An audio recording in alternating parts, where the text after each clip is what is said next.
Hello, my name is Osman Butt. Welcome to Memo Conversations. My guest today is Charles Al Hayek. He lives and works in Beirut, Lebanon, is a history instructor and cultural heritage consultant. He founded Heritage and Roots, a social media platform that posts Lebanese, Arab history, and cultural heritage content in engaging and enticing ways. For the past 20 years, he has been teaching and working on projects that aim to reconnect citizens to their history and heritage in Lebanon.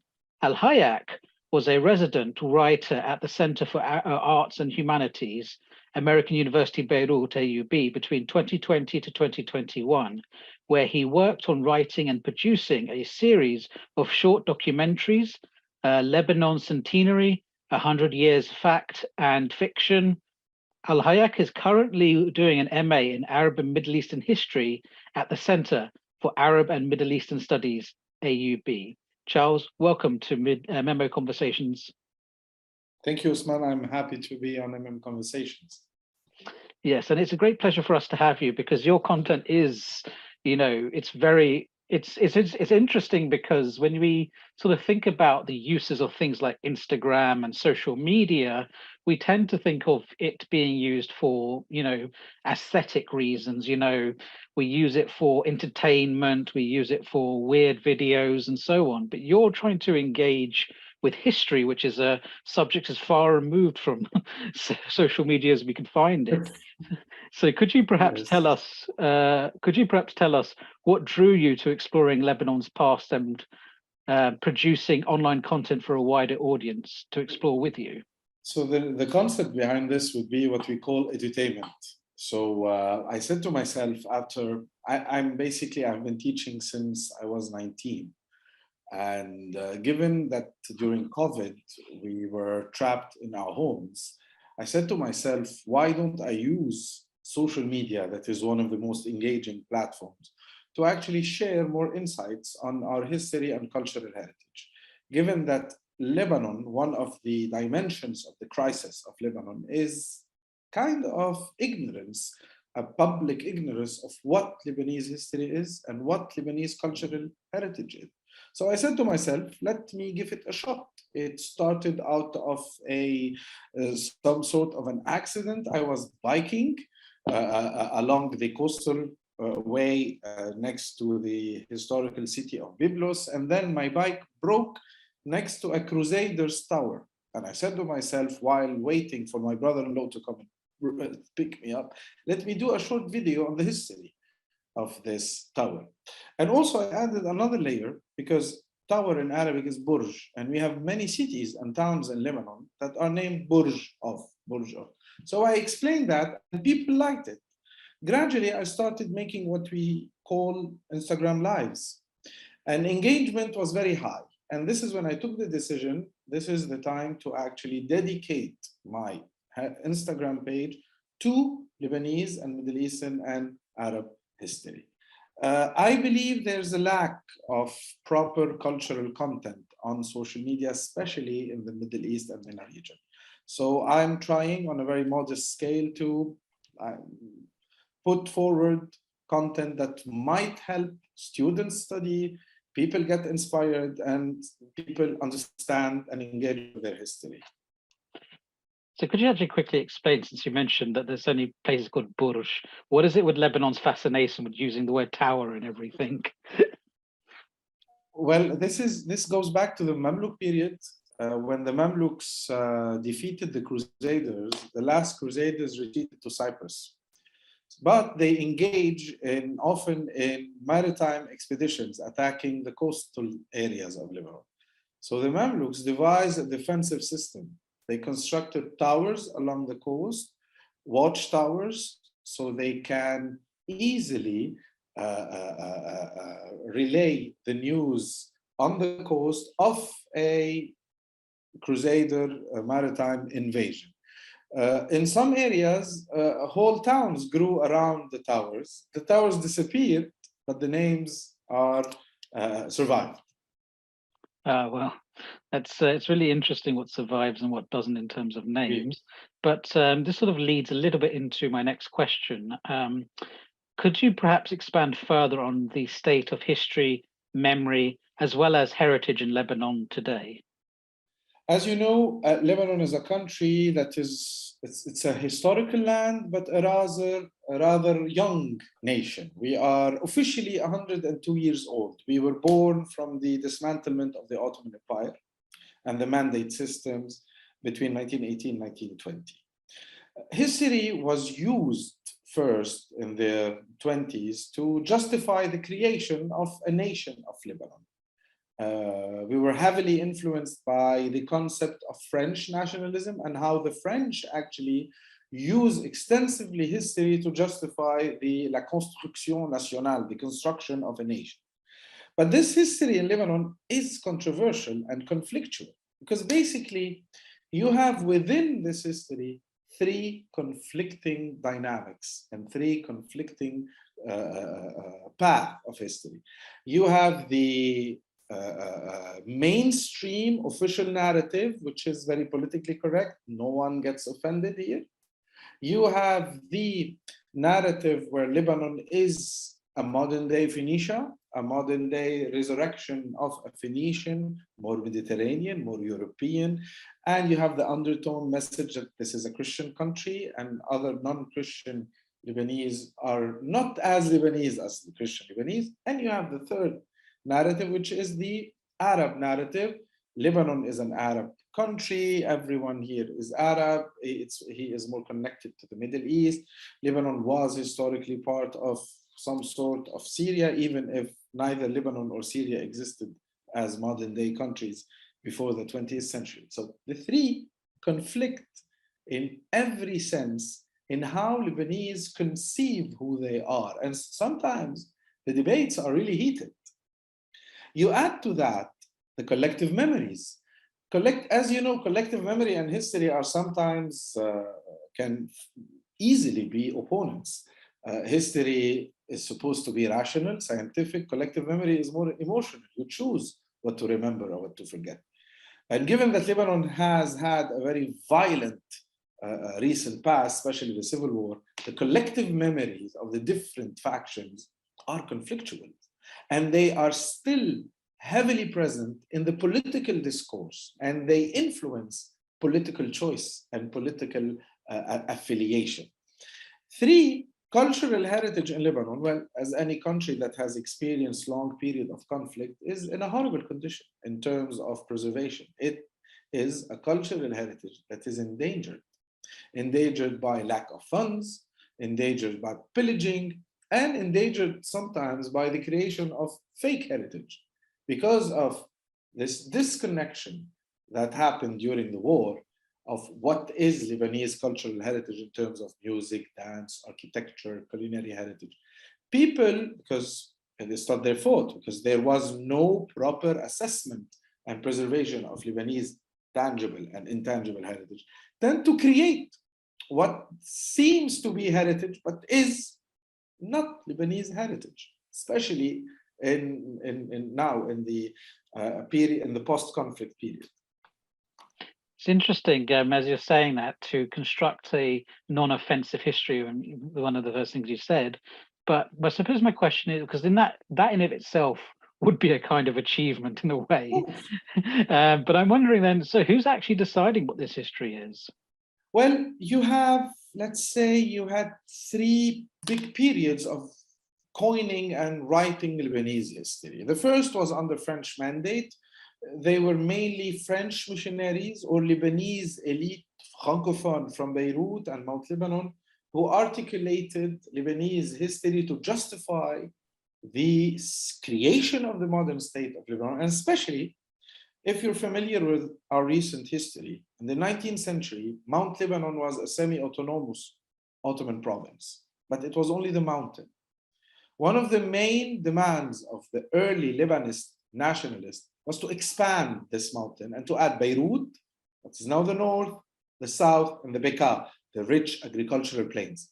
So this entire history was waved around justifying the expansion of this mountainous enclave and its independence from Syria, even if it was never part of Syria in terms of modern country. So this was mainly done by French, under French influence. Then you have in the, can you hear me? Yeah, I hear you, sorry. Then you have in the 60s, 70s, because Lebanon had some sort of stability, there was a wide expansion of public schools. And there was some work on a curriculum to try to find historical antecedents of Lebanon.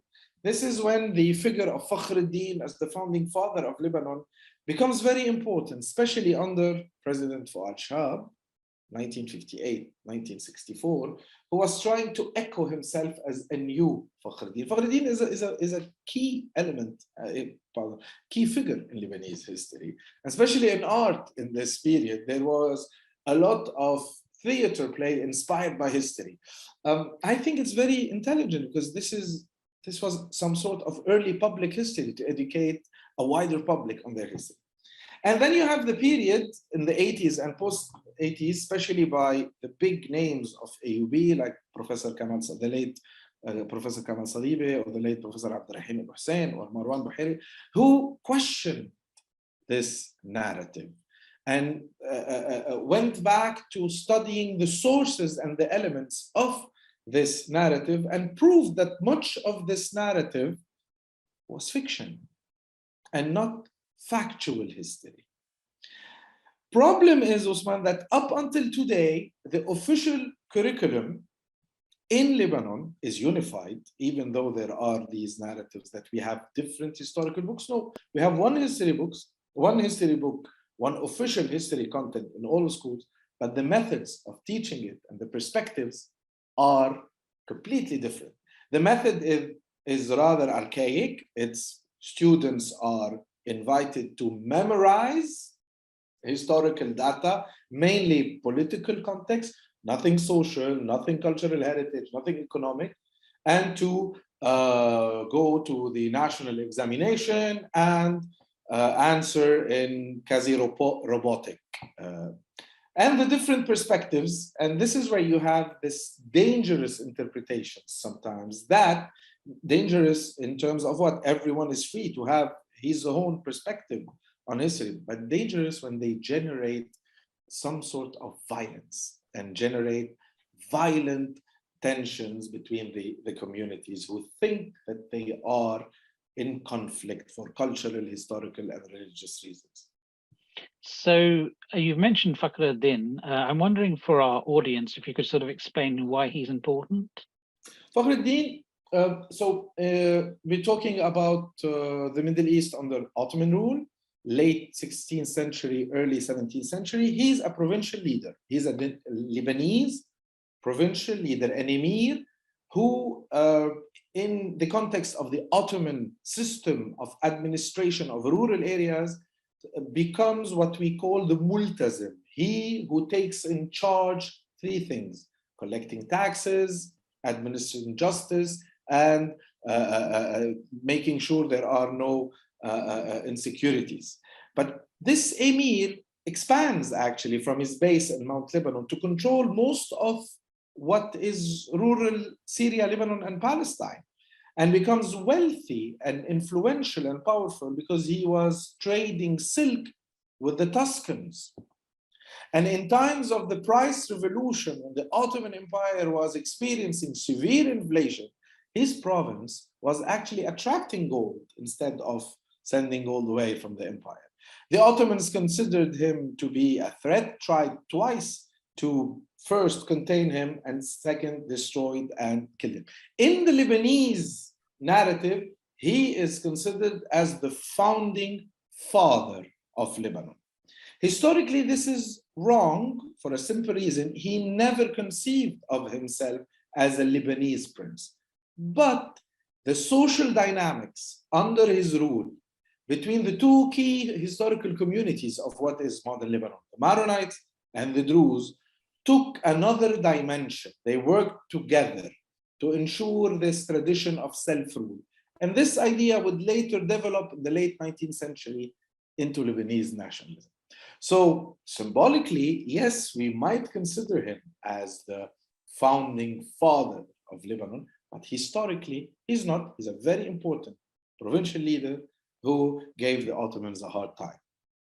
Yes, and in Lebanon as well, as you were also mentioning, you have this idea that we're sort of Arab, but we're kind of not. We're Phoenician, which is tying it back to Europe effectively. But it's only some communities that seem to adopt that as a narrative. I'm wondering if you could just explain that a little bit. Of course, it's mostly class rather than communities, because you Right. find this Phoenician narrative, especially in mostly elite traders on the coast, whether Christian or Muslim. Of course, Lebanon was part of what was historical Phoenicia, but Phoenicia was never a modern nation in the modern sense. There was no country called Phoenicia. There was a series of four main Phoenician city-state kingdoms: Arwad in Syria, Byblos, Saida, and Sur in Lebanon. In the late 19th century, some of the extremely wealthy traders of Beirut wanted to justify the role of their city, and saw in the in the prosperity of late 19th century Beirut an echo of Phoenician city-state and Phoenician Mediterranean trade. This was used as an argument in 1919 in the peace conference to justify the expansion of Lebanon. Now it is coming back because of the lack of attachment to the narrative of Arab belonging, especially that this Arab identity was linked with the different pan-Arab regimes who exert influence in Lebanon, Egypt, Syria, Iraq, and sometimes this influence is perceived by the Lebanese, was and is still perceived as actually a negative influence that contributed to the instability in Lebanon. So this is why it's a way of escaping the Arab identity, escaping also this narrative that Lebanon was part of Syria, and saying that, listen, we are Phoenicians, we are closer to Europeans than the Arabs. Yes, it's really interesting that we see that type of narrative taking off in different parts of the Middle East as well, where different groups imagine themselves closer to Europe than whatever region they happen to be in. But also, when you're dealing with Lebanese history, as you mentioned, you're also dealing with a lot of personal collective memories in addition to all of that. And I'm sort of wondering, history is serious business in Lebanon, despite the fact that no one agrees on what exactly it is. And so I'm wondering, how do you sort of, deal with the fact that there are these different narratives, different communities, and different individuals who, for them, history is a very personal thing. How do you sort of deal with all of those conflicts, explore it in a fun way as well? Well, most of my content would be about cultural heritage, rather than, of course, there is proper historical content. And whenever this content is shared, sometimes the discussions are very heated. Because the problem is, given that these narratives are sometimes sanctified, putting them in the prospect and the perspective of questioning is something that calls for anger, calls for reaction, and this is perfectly normal. But what I try to do is go to simple factual history and explain that one of the aims of history is to deconstruct events to their basic components and try to see for each component if that corresponds to this proper historical, economic, social, political, even climatic. It is still heated. We are still a long way from agreeing. We don't need to agree, but we need to accept that there is another historical narrative that is out there. But usually what I try to promote is that our cultural heritage is shared, even though we are a country that is extremely diverse, given its little surface. We have 18 different religious communities. But these 18 different religious communities have a shared cultural heritage, the same food, same music, the same way of dealing with happiness and sadness, the same way, the same social structure.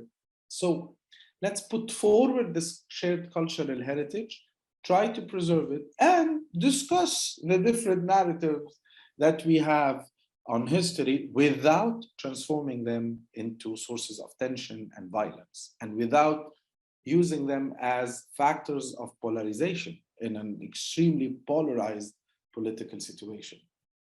Yes, because that's obviously a very important point, that there is a lot of polarization in Lebanon. But sort of thinking about this as well, because we've obviously got younger generations in Lebanon now, and they're obviously one of the key people interacting with your work. So I'm sort of wondering, what is it that they're curious about? What is it they are interested in? What is it they react to when you do? What is the difference between them and older generations? Well, this is something that I have been monitoring, that the engagement is very high from the younger generation, because this is a generation that didn't live the Civil War and didn't really have any proper historical education, neither at school or in their houses. So they are very interested in everything that relates to identity. Who are we? The basic question, who are we? Who are our friends? Who are our enemies? They are very interested in content that is related to culinary heritage, because I try to explain our history using food. They are very interested in discovering the different monuments in Lebanon, because many didn't really go and explore the country, even if it is a very small country. Some Lebanese, because they inherited the psychological barriers from the Civil War, from their parents, have issues crossing to area of a different religious affiliation. So by going there, but by showing them the history, sometimes the very fun and funny history of a monument, of a figure, of a dish, I often receive messages telling me that we went there. We went to the monument you showed in one of your episodes, and we discovered this kind of special food, and we went and asked for this particular historical figure. So the older generation some are very skeptical, because some of them actually believe that this official narrative is historical fact, is based on historical fact. But what is humbling is when I get messages from really senior citizens telling me about, when I share about a tradition or heritage, that this is the way they used to do it. They sometimes send me their photos from the 50s and the 40s, and this is humbling, because they see in it efforts to preserve this. So in a nutshell, it will be identity, it will be culinary heritage, and it would be a tangible cultural heritage in terms of monuments and natural heritage, that is. And also the episodes when I speak about the political roots of the Lebanese idea. Well, this gets the highest engagement. But so that's kind of what they're interested in. But can you detect what kind of ideas about the past they're developing? Of course. So first, there is some difficulty in understanding that past is all about continuity, but also change. So when we explain, I'll give you an example, because many Lebanese do identify as Phoenicians or as Arabs and purely Phoenicians. When I try to see that we cannot single out one identity in such a long history and claim that it did not change through the centuries, this sometimes creates tension, because the concept of change is not very clear in their perspective of history. Other things would be, so this is one of the perspective, that history in Lebanon didn't really change because they insert the element of resistance, that because it is a mountainous region, it's a refuge for persecuted communities, and these persecuted communities preserved their identity untouched throughout the centuries. The second would be pure curiosity, as simple as that. curiosity to go and discover the historical sites and historical period. The third would be what I call instant reaction and then no more reaction. So, which is normal on social media. So, but because I'm also thinking about the fact that Lebanon is, whenever it's obviously reported, it's a country that's always going from crisis to crisis. And I'm sort of wondering in terms of whether that impacts the way you sort of try to tell some history, because a lot of people I'd imagine would be interested in how did we get to where we are? Of course, this is also a question. First, we haven't always been such a country in such a mess. Between 1940 and 1970, we kind of had 30 years of relative stability. And in these 30 years of relative stability, we have managed to construct a modern, kind of a modern state. We have effectively fought analphabetism. We rose from 40% to 80%, and some figures also are higher. We were the only Arab country that had an expanding middle class, and we were the cultural hub of the Middle East, creating and coining artistic and cultural notions that are still key and central to Arab modernity. So we need to keep that in mind. But also, this was a country of severe social inequalities, of bad economic planning, and we had the misfortune of having rather violent neighbors, the Israeli occupation in Palestine and the Syrian regime. And we also had thousands of armed Palestinians with thousands of armed Lebanese militiamen fighting them. So I try to put things into proper historical context because there is some sort of fatalism now in dealing with Lebanese history, that Lebanon's fate has always been that of a country in crisis. No, we have been going through a very particular conjuncture of events that produced this, but we also were able to produce a counter crisis, a period of progress. So this is what I try to say. Yes, that's very important. But I'm also wondering, because I was looking through some interviews you gave, and you spoke about things like the Lebanese famine in 1915 and 1916, and you've spoken about other issues. And it seems like there's not much, there doesn't seem to be much dealing with these issues. So I'm sort of wondering, is there like episodes in Lebanese history that the Lebanese, at least officially, are trying to forget? Well, it's not about trying to forget, it's about how to use this event in history. So I will take two events and put them into how Lebanese deal with them, the famine and the civil war. The famine happened, of course. It was a horrible, horrible period of hardship. But we don't have enough scholarship on the famine to understand it. We now know that this was not orchestrated by the Ottomans to destroy the Christian communities of Lebanon. Because first, every community suffered. And a quarter of the population died.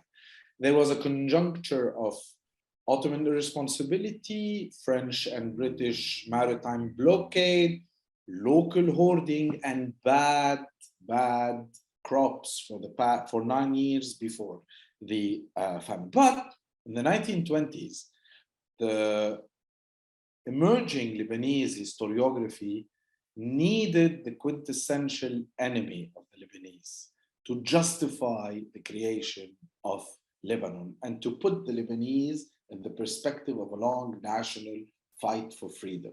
And this is given that the last 10 years of Ottoman rule were full of hardship and horrors, they were singled out as the quintessential enemy of the Lebanese, and the famine is the quintessential expression of this Ottoman barbarism. So it was used as a factor to justify Lebanon. So this is why whenever you go and you put things into another perspective, it becomes controversial. The civil war, well, the Lebanese state adopted an official amnesia to everything that is related to civil war, and then developed the narrative and even actually paid intellectuals to produce this narrative, very well written.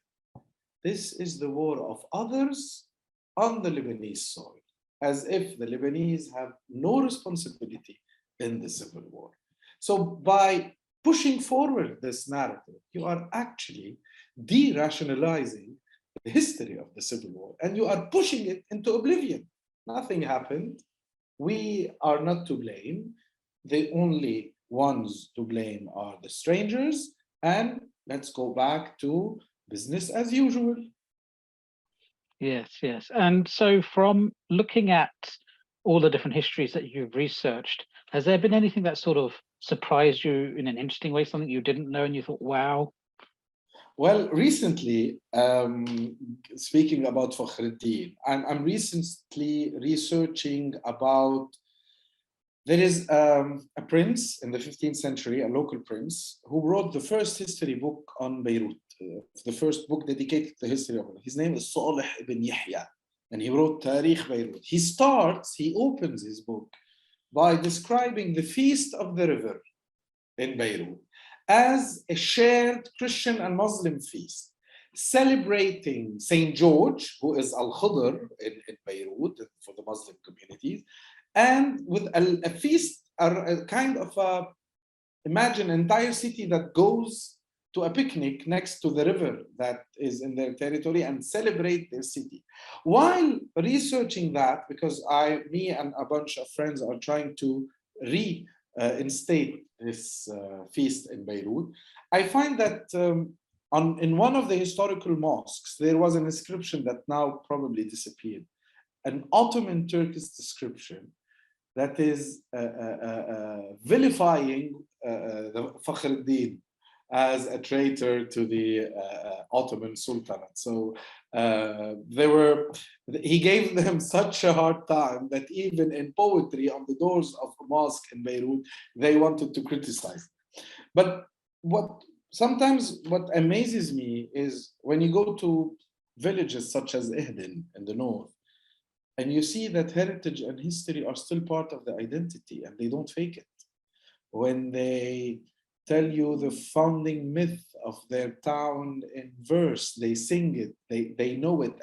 And for me, this is profoundly heartwarming. Or when you go to Lesa or Af'a, this is the highlands of Byblos, where you have Shia and Maronite, who still go and pray in the temple of Astarte.